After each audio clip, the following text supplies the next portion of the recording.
राजा की बेटी रेवती से बलराम जी का ब्याह हुआ। अब आई ठाकुर जी की बारी।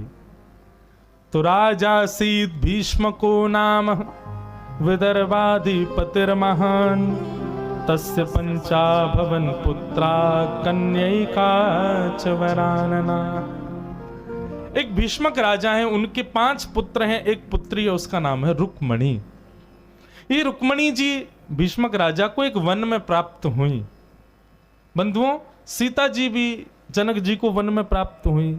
यह भी क्यों? क्योंकि लक्ष्मी भूमि से प्रकट होती हैं, भूमि चाहे। रुक्मणी जी के 5 बड़े भैया हैं। रुक्मणी जी बचपन से सत्संग कथा सुनती हैं और कृष्ण को अपना पति मानती हैं। एक दिन रुक्मणी जी ने अपने भाई रुक्मी से जाके कहा कि हमारा विवाह द्वारिकाधीश से करा दो। रुक्मी बोला, अरे उसके कुल का पता नहीं है, उसके खानदान का पता नहीं है, यही कंफर्म नहीं है कि उसके पिता कौन है। कोई कहता वसुदेव जी हैं, कोई कहता है नंद बाबा। उसके माता पिता का पता नहीं, कुल गोत्र का पता नहीं। राजाओं के डर के मारे बीच समुद्र में जाकर के नगरी बसा के रहता है। ऐसे से अपनी बहन का ब्याह कराऊंगा मैं? बिल्कुल नहीं। रुक्मणी जी क्या कहें, भाभी से जाके कहा, बोले आप समझाओ ना भैया को। भाभी ने कहा, तो एक बात बताओ, तुम द्वारिकाधीश से ब्याह करना चाहती हो, एक पक्षीय बात है, वो करना चाहते हैं कि नहीं, तुमको पता चला? बोले नहीं, ये तो नहीं पता मुझे।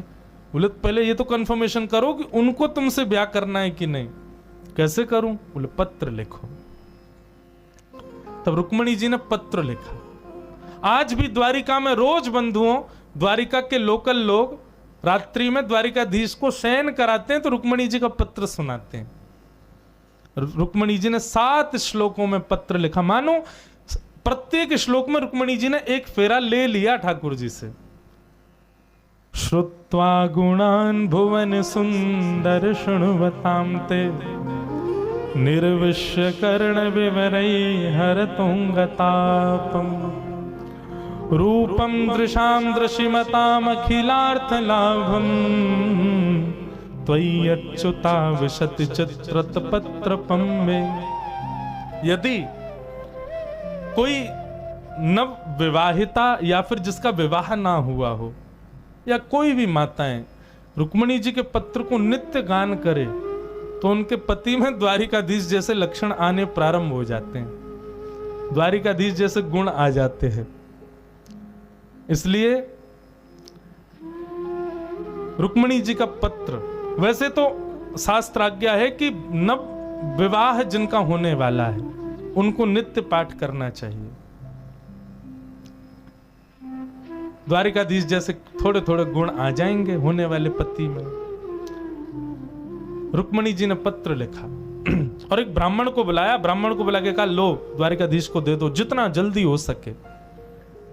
यहां शिशुपाल ने रुक्मणी जी का विवाह पक्का कर दिया। रुक्मी ने शिशुपाल से रुक्मणी जी का विवाह पक्का कर दिया। रुक्मणी जी ने पत्र भिजवाया। ब्राह्मण लेकर के पत्र पहुंचा। बहुत दूर है कौंडनपुर। कौंडनपुर कहां है? अमरावती, महाराष्ट्र। वहां से द्वारिका कितना दूर है? ब्राह्मण बेचारा 2 दिन में पहुंचा। जाकर के पत्र भगवान को दिया। भगवान अकेले बैठे थे। सुबह सुबह ब्रह्म मुहूर्त का समय हो रहा था। ठाकुर जी बोले, कहां से लाए हो? बोले भीष्मक राजा की बेटी रुक्मणी जी ने भेजा है। भगवान बोले, अच्छा पढ़ के सुनाओ। बोले, आपका निज पत्र में क्यों पढ़ूं? ठाकुर जी बोले, हमारी कोई भी बात निजी नहीं है। कलयुग में हमारी सारी निज कथाएं व्यास लोक वक्ता बन के कथा में सुनाया करेंगे। हमारा कुछ भी प्राइवेट नहीं है। सुनाओ क्या लिखा है। जैसे ही ब्राह्मण ने पढ़ा, श्रुत्वा गुणान भुवन सुंदर शृण्वतां ते निर्विश्य कर्ण विवरै हरतौंग तापम। प्रथम श्लोक सुना था बस ठाकुर जी ने। बोले बस। उठ गए ठाकुर जी। ब्राह्मण बोला, पूरा तो सुन लीजिए। बोले नहीं, क्या करना है फिर? मैं जाके उनको क्या कह दूं? आपकी तरफ से मना है? नहीं नहीं, मना नहीं, हम रथ ला रहे हैं, बैठो हमारे संग चलते हैं, ब्याह करके लाएंगे। भगवान ब्राह्मण देवता बोला, इतनी जल्दी राजी हो गए? पूछ तो लीजिए, रूप कैसा है, नाक कैसी है, आंख कैसी है, गुण कैसे हैं? ठाकुर जी बोले, आपने जो पत्र पढ़ा ना, उस पत्र का पहला शब्द ही बता रहा है कि रुक्मणी कैसी है। क्या लिखा है? बोले श्रुत्वा गुणान भुवन सुंदर शृण्वताम ते। मतलब रुक्मणी ने मुझे कभी देखा नहीं है, इसका मतलब वो रूप पर आसक्त नहीं है, मुझे कभी मिली नहीं है, इसका मतलब मेरे वैभव पर आसक्त नहीं है। उसने सदा संतों से मेरी कथा सुनी है और निश्चित है कथा के प्रति उसकी रति है, तो सारे गुण जो एक पत्नी में होने चाहिए सब हैं उसके अंदर, इसलिए मुझे आगे और कोई गुण नहीं चाहिए। मतलब यहां पर एक भाव यह प्रस्तुत होता है कि भक्त के अंदर क्या गुण है क्या नहीं है, इससे ठाकुर जी को कोई अभिप्राय नहीं, उसको कथा में रुचि है, इससे ठाकुर जी प्रसन्न है। ठाकुर जी बोले कथा में रुचि रखती है तो निश्चित है कि जितने गुण एक पत्नी में होने चाहिए सब हैं उसके अंदर, क्योंकि कथा में सब सीख जाता है व्यक्ति।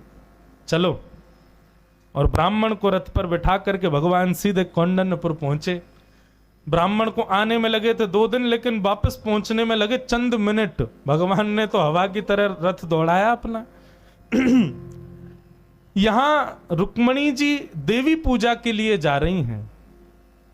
जय जय गिरिवर राज किशोरे, जय महेश मुख चंद्र चकोरी। रुक्मणी जी जा रही थी, तभी रुक्मणी जी ने देखा वो ब्राह्मण खड़ा हुआ है सामने। रुक्मणी जी बोली तुम अभी तक गए क्यों नहीं, 2 दिन हो गए। ब्राह्मण मुस्कुरा के बोला हम गए और द्वारिकाधीश को संग ले भी आए। रुक्मणी जी बोली द्वारिका, बोले मतलब? अरे ठाकुर जी ने तो आपका पत्र का पहला श्लोक सुना, उसी से इतने रीझ गए। मैंने कहा भाई पूछ तो लो, देखने सुनने में कैसी है। बोले हमें कुछ नहीं सुनना, हमको तो इससे ही ब्याह करना। आ गए रुक्मणी जी तो वहीं नाचने लगी। हाँ, कहाँ है द्वारिकाधीश? बोले मंदिर के पीछे खड़े हैं, दुल्हा बन रहे हैं, श्रृंगार करा रहे हैं अपना। ब्रह्मा जी आए हैं श्रृंगार करने। सबसे बढ़िया मेकअप आर्टिस्ट पूरी दुनिया को जिसने बनाया ब्रह्मा। हम सबके रूप नैन नक्श सब ब्रह्मा ने ही बनाए। अब सोचो ठाकुर जी एक तो सुंदर, ऊपर से ब्रह्मा श्रृंगार और करने आया, तो सोचो कितने सुंदर लग रहे होंगे। रुक्मणी जी के तो अब ठौर नहीं है, अब तो रुका ही नहीं जा रहा है। मंदिर में गई, देवी को पूजा प्रणाम की, प्रणाम करके जैसे ही पीछे मुड़ करके देखा, पीतांबरी पहने हुए टेढ़ा सा मुकुट सिर पर धारण किया है, सुंदर घुंघराले केश, अलकावलियां फहरा रही हैं, पीतांबरी में से सुंदर सुगंधी आ रही है, कटाक्ष कमल जैसे नेत्र हैं ठाकुर जी के, मधुर मुस्कान है, इतना सुंदर रूप। रुक्मणी जी को एक बार तो मूर्छा जैसी आने लगी ठाकुर जी को देख के। संभाला, ठाकुर जी समीप आ रहे हैं, यहां से रुक्मणी जी समीप जा रही हैं। चाल ढाल रूप माधुरी पर सारे सैनिक रीझ गए। सैनिक रुक्मणी जी की रक्षा के लिए आए थे, लेकिन कोई तो बोला अरे इसकी चाल तो देखो। बोले चाल छोड़, कमर देख कैसी गज की तरह मटक रही है कमर। बोले कमर छोड़ो भैया, इसका वक्ष देखो कितना सुंदर। बोले मेरी तो गर्दन से नजर ही नहीं हट रही, ग्रीवा कितनी सुंदर है। एक बोला भैया नेत्रों को मत देख लेना, नहीं तो घायल हो जाओगे।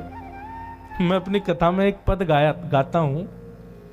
जादू भरी तेरी आंखें जिधर गई, जादू भरी तेरी आंखें जिधर गई, जादू भरी तेरी आंखें जिधर गई, जादू भरी तेरी आंखें जिधर गई। ओ नैनों की कटारी वारी वारी छुई छुई छतियां से उतर गई, नैनों की कटारी वारी वारी छुई छुई छतियां से उतर गई। ओ जादू भरी तेरी आंखें जिधर गई, जादू भरी तेरी आंखें जिधर गई, जादू भरी तेरी आंखें जिधर गई, जादू भरी तेरी आंखें। ठाकुर जी के नेत्र खंजन जैसे हैं, एक बार देख ले तो महाराज यूं ही बैठे रह जाओगे, ऐसा लगेगा किसी ने चक्कू मार दिया हृदय में, इतनी पीड़ा दे जाते हैं। सैनिक सब मोहित हो गए ठाकुर जी के रूप पर। ठाकुर जी गए, रुक्मणी जी को दोनों भुजाओं से उठाया, लेकर के रथ में बिठाया, चाबुक मारी और सीधे द्वारिका को। सैनिक सब देखते ही रह गए। एक सैनिक बोला भैया बहुत सुंदर था, एक बोले अरे रुक्मणी जी कहाँ हैं? सब जगह खोजा, रुक्मणी जी नहीं मिली। तब एक सैनिक बोला मैं बताऊं कहाँ है? बोले कहाँ है? बोले वो आया था ना सुंदर सा, जिसके रूप चाल ढाल सब देख रहे थे। बोले हाँ वही ले गया अपने साथ। सब लोग बोले अरे ले गया, तूने रोका क्यों नहीं? हम तो उसके रूप पे मोहित हो गए थे, तुझे तो दिख रहा था ना कि वो ले जा रहा है, तूने क्यों नहीं रोका? बोले सच्ची बताऊं, जब रुक्मणी, जब वो अकेला चल रहा था तब तो वो बहुत सुंदर लग रहा था, पर जब वो रुक्मणी जी के संग आया ना तब तो वो इतना सुंदर लग रहा था, इतना सुंदर लग रहा, मुझे लगा जोड़ी बहुत बढ़िया है, एक बार ले जान दो इसको, बाद में देख लेंगे, एक बार जाने ही दो। और रुक्मणी जी का हरण करके ठाकुर जी ले गए। पीछे भगवान का साला भी भागा, रुक्मी, उसने कुछ अपशब्द कह दिया यशोदा मैया को लेकर के। ठाकुर जी ने तुरंत रथ खींचा, रोक दिया। रुक्मणी जी बोली मेरे भैया हैं, कुछ कहना नहीं। भगवान बोले नहीं, साले साहब हैं, बस प्रसाद दे के आते हैं अभी। नीचे उतर करके भगवान गए, ऐसा युद्ध किया, आधी मूंछ आधी दाढ़ी आधे केश मूड़ दिए।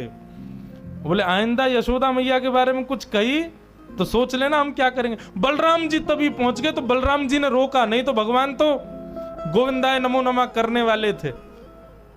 बलराम जी बोले लाला ये सारो है तेरो, पूरा ब्याह यही करवावेगो, यही कन्यादान करेगो, यही बहू को विदा करके सब काम में यही काम आवे वारो है, पूरे जीवन भर यही ते काम पड़ेगो, या को मत मारे। बलराम जी ने युद्ध संभाला। ठाकुर जी रुक्मणी जी को लेकर के द्वारिका पहुंचे। वसुदेव देवकी जी ने लाला को समझाया, बोले लाला ब्याह तो कम से कम डट के कर ले, एक जगह रुक के कर ले, तेने सबरे काम ऐसे ही किए, उठ पटांग ऊपर नीचे दौड़ भाग के, ब्याह तो आराम से कर ले। ठाकुर जी बोले अब आपकी इच्छा है, देखो इनको हमसे ब्याह करना है और हमारी भी इच्छा है कि हम भी इनसे ही ब्याह करेंगे, आपको यदि योग्य लगे तो आप हमारा ब्याह करा दो। देवकी मैया बोली जब इतनी माता पिता की आज्ञा की इच्छा ही तो फिर हरण करके क्यों लाए हो? ठाकुर जी बोले हमने हरण नहीं किया, इन्होंने पत्र में लिखा था कि परसों हमारी सगाई होने वाली है, उससे पहले हमारा हरण कर लो, नहीं तो हम प्राण त्याग देंगे, इसलिए हम हरण करके लाए। ठाकुर जी मर्यादा नहीं तोड़ते, रक्षा की प्राणों की। वसुदेव जी ने पुनश्च रुक्मणी जी को कौंडन्यपुर पहुंचवाया और पत्र लिखा राजा भीष्मक को कि आप अपनी नगरी सजाओ, हम अपने लाला की बारात लेकर के आ रहे हैं। बंधुओं भागवत में वर्णन है कि एक भी व्यक्ति राजी नहीं था रुक्मणी जी के पक्ष में ठाकुर जी से विवाह के लिए। क्यों? कोई कह रो रंग अच्छो ना है, कोई कह रो के माता पिता को पतो ना है, कोई कह रो हमने सुनिए टेढ़ो है वो बांके बिहारी, टेढ़ उसकी कमर टेढ़ी है, उसके पैर टेढ़े हैं, उसके सिर टेढ़ा है, सब ऐसी ऐसी बातें बनाते। रुक्मणी जी ने यह भाव ठाकुर जी को पहले ही बता दिया कि हमारे वहां कोई राजी नहीं है, सबको लगता है कि आप टेढ़े हो, कारे हो, ऐसे हो। ठाकुर जी बोले रुक जाओ अभी आते हैं हम।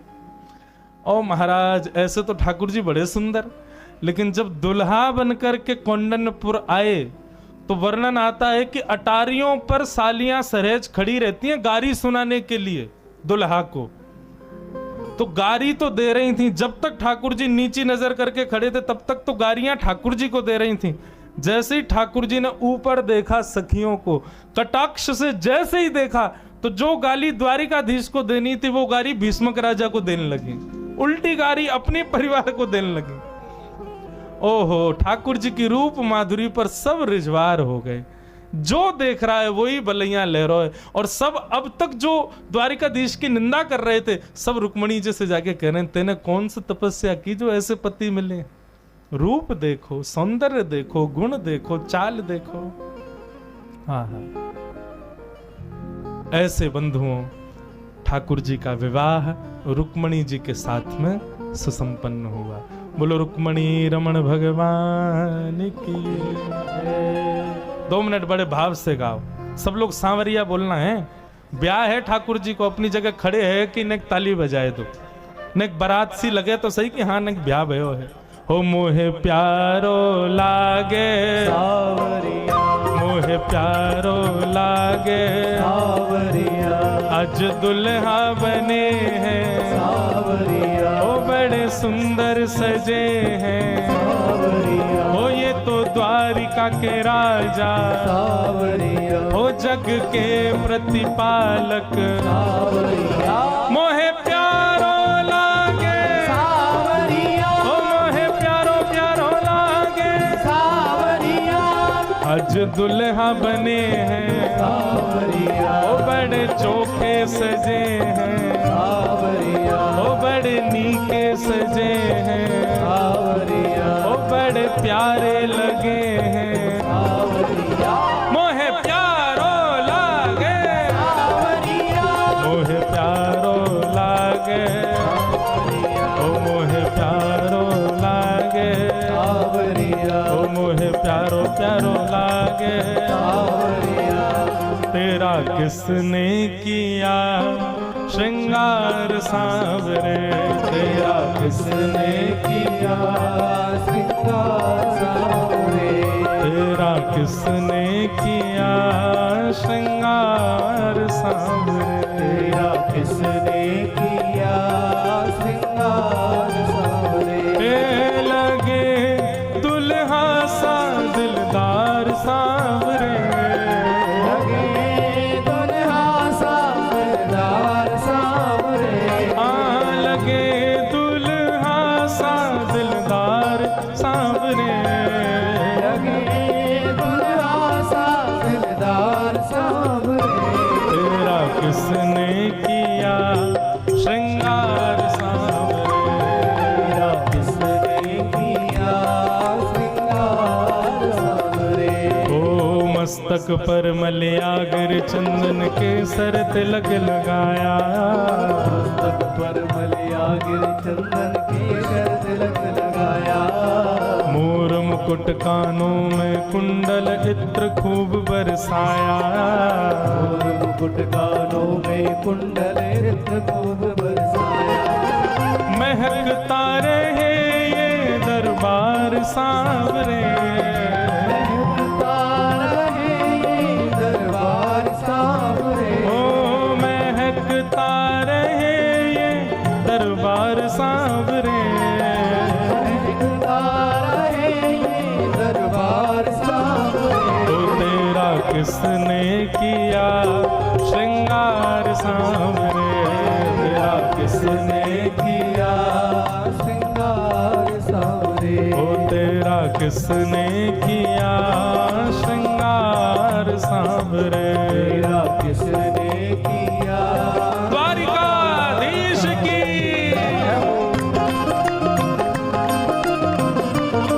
रुक्मणी मंगल की बधाई हो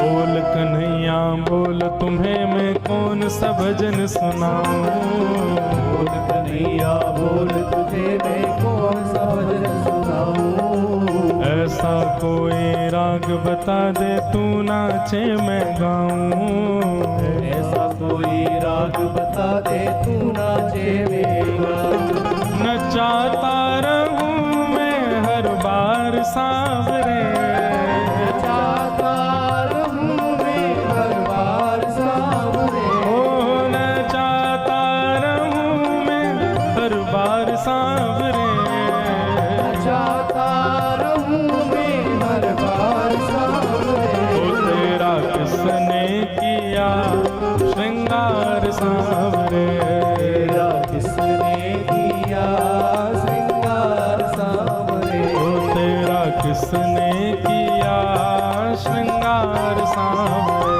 तेरा किसने